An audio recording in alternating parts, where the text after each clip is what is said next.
Alright everyone, in this video we are going to be talking about disconnects. So disconnects are quite common. But what is a disconnect? So according to the National Electrical Code, NFPA 70, it reads permanently connected appliances rated over 300 volt amperes. The branch circuit breaker shall be permitted to serve as the disconnecting means where the switch or the circuit breaker is within sight from the appliance or is lockable in accordance with 110.25. Now, I actually recorded this out of the 2017 code book. It has been updated since then so that it even includes appliances under 300 volt amperes. What does that mean? 300 volt amperes is about an eighth of a horsepower. So prior to the code being updated, this only applied to major appliances that had an engine capacity that was greater or a power capacity or greater than 300 volt amperes. The new code has been updated so that even appliances such as ceiling fans now fall under this disconnect code.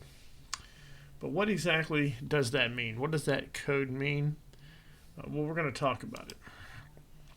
This is an example that meets the code. Because the circuit breaker is inside the appliance, you will encounter this sometimes, but not often. So we go back to our first slide and we see that the branch circuit breaker shall be permitted to serve as a disconnecting means where the switch or circuit breaker is within sight from the appliance. So that is what that means. It means that you can see the circuit breaker from the appliance. If you can see the circuit breaker from the appliance, it's within the line of sight, then it qualifies as a code-approved disconnect. Again, that's going to be something you'll find, but it won't be often. And now, because of a new code update, when it comes to dishwashers, in this appliance example, we're using a dishwasher. But even if that were not a dishwasher, if there were a wall oven or a cooktop, the same principle would apply. If it was inside of the appliance, the circuit breaker, then it meets the disconnect code.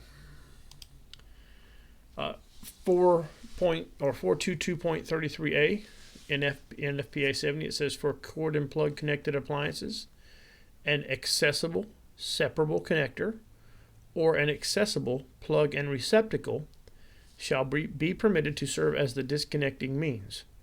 Where the separable connector or plug and receptacle are not accessible, cord and plug connect appliances shall be provided with disconnecting means in accordance with 422.31 NFPA 70.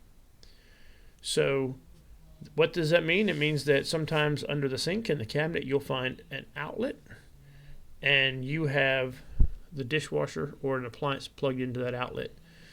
Sometimes in more heavy duty 220 volt there will be what they call a separable connector where you'll pull a plug out and that will take the power off, such as like on a water heater. That meets the code. But in appliances you're not going to see that often. What you're going to see is this example right here. There's an outlet under the sink and the dishwasher is plugged into it. Notice that it says it must be accessible. So that means that it can't be behind the dishwasher. It can't be somewhere where you can't access it. Just a side note, if you look, let's say your dishwasher is hardwired. It's wired in directly.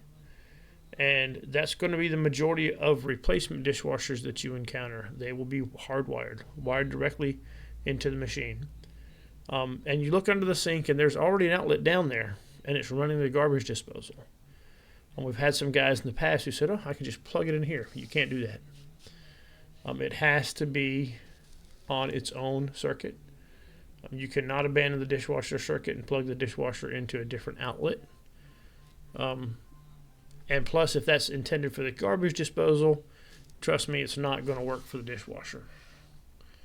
So this is a disconnect, a cord and plug outlet. An outlet with an appliance cord in an adjacent cabinet that is accessible. Then that meets the disconnect code. The code requires this outlet again to be accessible and in an adjacent cabinet.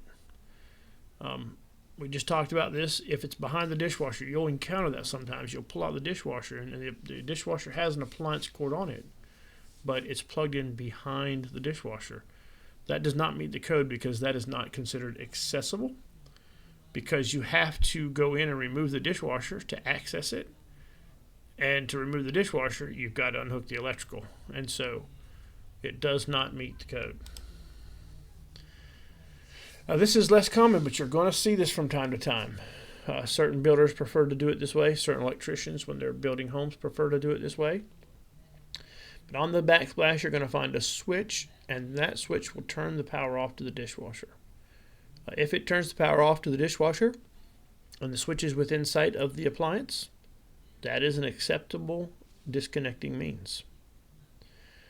If none of these conditions are met, or if the outlet is not accessible, such as being behind the dishwasher, then we need to look back at our code reference.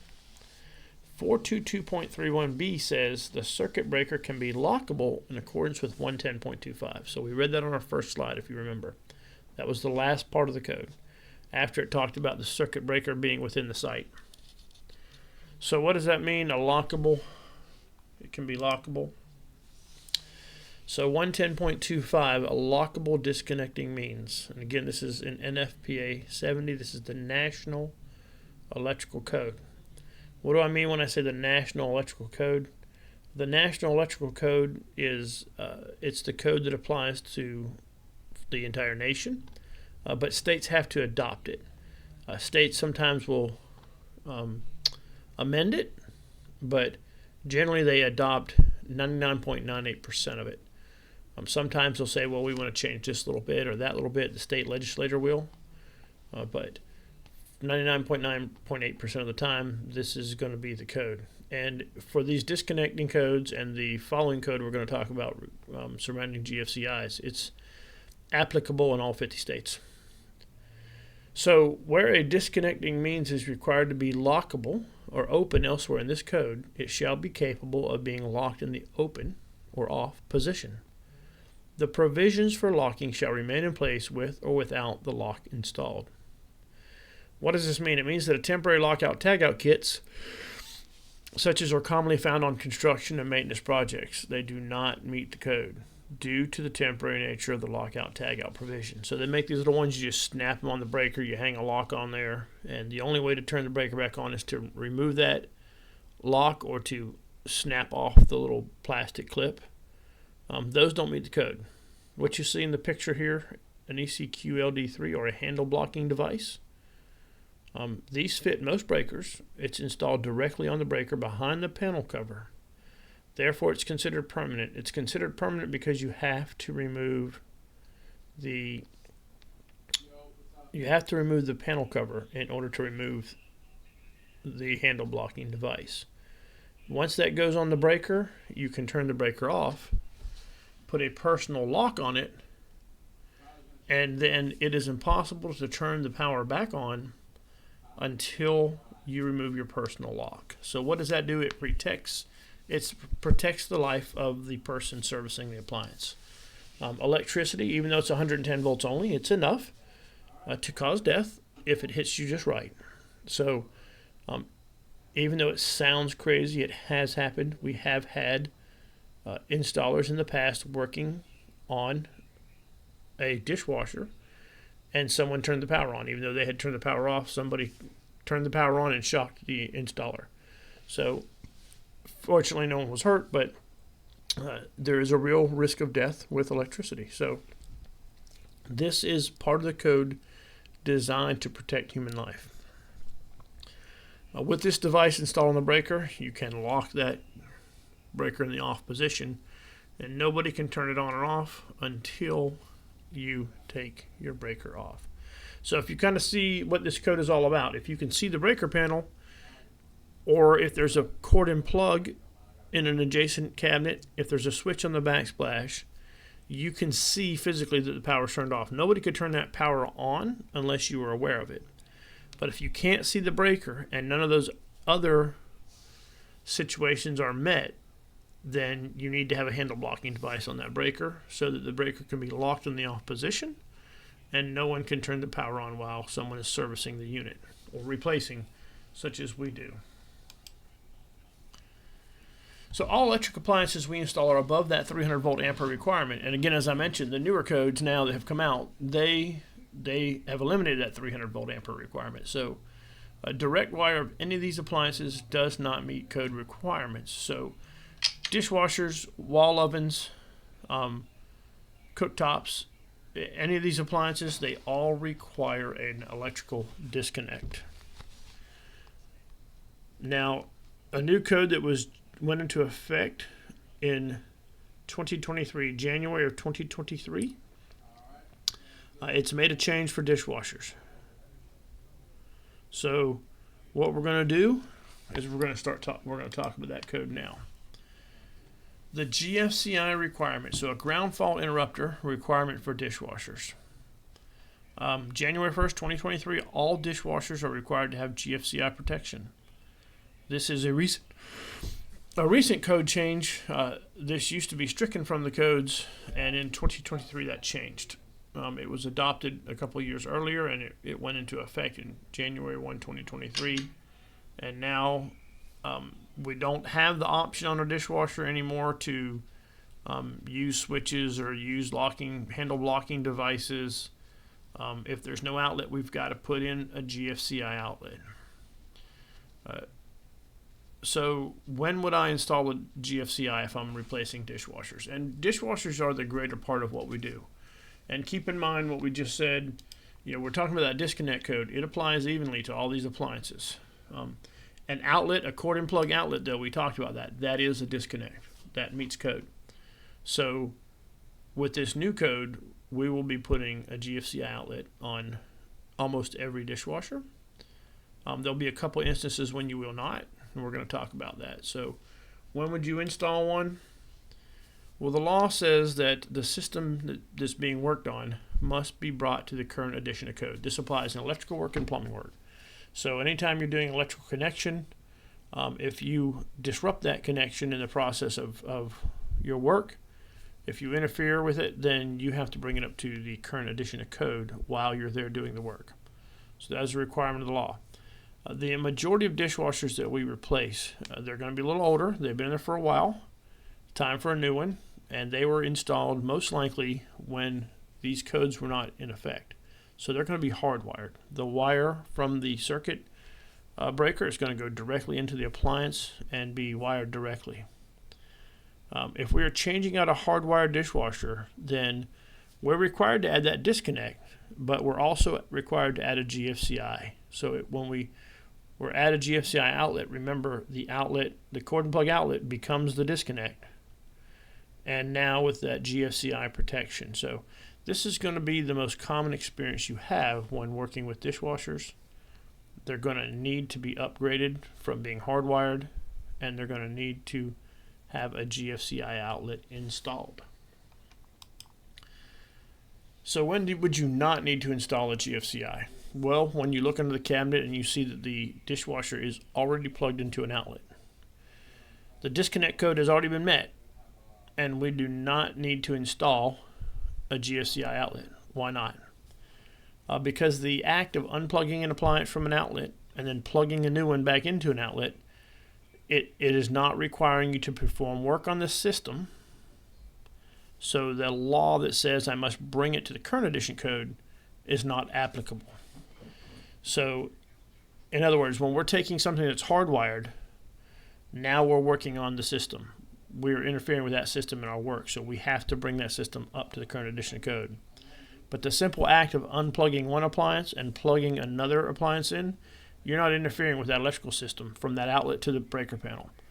So we're not required to change that outlet out to a GFCI outlet. Now, with that being said, many of the guys often let the customers know when they already have an outlet. They say, hey, there is a new code that says you need GFCI protection because you already have the outlet. It's not required, but if you would like us to change it out and put a GFCI outlet in, we'll do it for you today. And a lot of the guys will do that. They'll take and change it out. However, it is not required. What do I do when I find the outlet behind the dishwasher, though? Okay, that outlet, it doesn't meet code as the disconnect, right? So in those instances, we're going to have to relocate that outlet somewhere else. And then we're interfering with the system, and we have to put in a GFCI. right? So hopefully that makes sense on when we need to install a GFCI and when we don't. And most of the time you will be installing a GFCI, because most of the time you'll be removing a dishwasher that has been hardwired. So the code is the law. Often when a homeowner might say, well, you don't have to do that here, but you do. They'll say things like, well, I talked to an inspector. My brother's a contractor. He says you don't have to do that. But the state code is adopted by the state legislature, and only they can change it. There's no person out there who can say, oh, no, you can avoid the code here. The local authority having jurisdiction can add to the code, but they don't have authority to take anything away from the code. The code is considered what is the minimum requirements for safe and effective operation of the items governed by the code. So a code that refers to electrical work, it's the minimum. You can have a local state, or not a state, a county or a city or a township, and they can say, well, we want GFCIs, but we also want you to put a handle blocking device on in our municipality. And they have the right, the code gives them the right to do that. They can add to the minimum requirements, but what they cannot do is take away from the minimum requirements. So they can't tell you, well, you don't have to do that in our jurisdiction. The state, anything within the state is covered by the state legislature, and by law, we have to follow that code. So at Heat and Construction, we are licensed contractors. We should always do our work by code. Ignoring the code will not be tolerated. We cannot act as though the code does not exist.